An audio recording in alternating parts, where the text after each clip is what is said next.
ഇതിപ്പം നമ്മുടെ എല്ലാം ടെലിഫോണുകളിൽ സഞ്ചാർ സാത്തി ബേസിക്കലി സ്വകാര്യതയ്ക്കെതിരെയുള്ള ശക്തമായിട്ടുള്ള ഒരു കടന്നാക്രമണമായിട്ടാണ് ഇത് കാണാൻ കഴിയുന്നത്.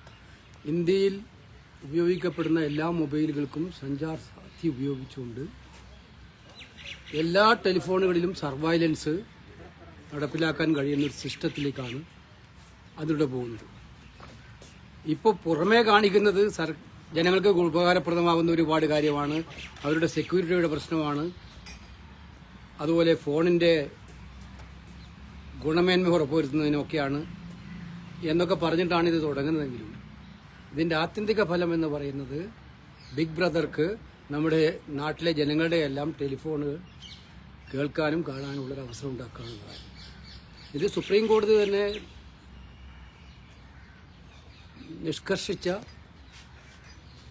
പ്രൈവസി തത്വങ്ങൾക്ക് പൂർണ്ണമായിട്ടും ഘടകവിരുദ്ധമായിട്ടുള്ളതാണ്. ഇത് അടിയന്തരമായിട്ടും പിൻവലിച്ചേ മതിയാവും. ഇന്ത്യയിലെ പൗരന്റെ സ്വകാര്യതയ്ക്ക് നേരെയുള്ള കടന്നാക്രമണമാണ് കേന്ദ്ര ഗവൺമെന്റ് നടത്തിയിരിക്കുന്നത്. ഇത് വളരെ ഗൗരവതരമായിട്ടുള്ള കാര്യമാണ്. കാണാതായ മൊബൈലുകൾ കണ്ടെത്താനും അതോടൊപ്പം തന്നെ ദുരുപയോഗം തടയാനും ഇത് പ്രയോജനം ചെയ്യുന്നതാണ് സർക്കാർ അവകാശപ്പെടുന്നത്. അപ്പൊ ഇതിന്റെ ഗുണം മനസ്സിലാക്കും മുൻപ് തന്നെ പ്രതിപക്ഷം എതിർക്കുന്നത് എന്തിനെന്നാണ്? അല്ല, നമുക്കറിയാലോ മോട്ടീവ് എന്താണെന്ന്. പെഗാസസിന്റെ അനുഭവം ഇന്ത്യയിൽ ഉണ്ടായതുകൊണ്ടാണ് നിങ്ങൾ മാധ്യമപ്രവർത്തകരടക്കം ജഡ്ജിമാരടക്കം പ്രധാനപ്പെട്ട രാഷ്ട്രീയ നേതാക്കന്മാരടക്കം അത് അനുഭവിച്ചതാണല്ലോ പെഗാസസിന്റെ.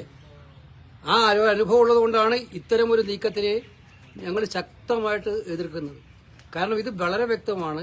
ജനങ്ങൾക്ക് സൗകര്യം ഒരുക്കാനെന്ന വ്യാജേന സാധാരണക്കാരന്റെ സ്വകാര്യതയിലേക്ക് കടന്നു കയറാനുള്ള കേന്ദ്ര സർക്കാരിന്റെ നടപടിയായിട്ട് മാത്രമേ ഇത് കാണാൻ കഴിയൂ എന്നുള്ളൊരു സംശയമില്ല. മാത്രമല്ല ഇതൊക്കെ പൗരാവകാശങ്ങൾക്ക് നേരെയുള്ള കടന്നാക്രമണമാണ്, സ്വകാര്യതയ്ക്ക് നേരെയുള്ള കടന്നാക്രമണമാണ്. സുപ്രീം കോടതി നിഷ്കർഷിച്ച ചട്ടങ്ങൾക്കെതിരായിട്ടുള്ള തീർച്ചയായിട്ടും പാർലമെന്റിൽ ഇത് ശക്തമായിട്ട് ഉന്നയിക്കപ്പെടും.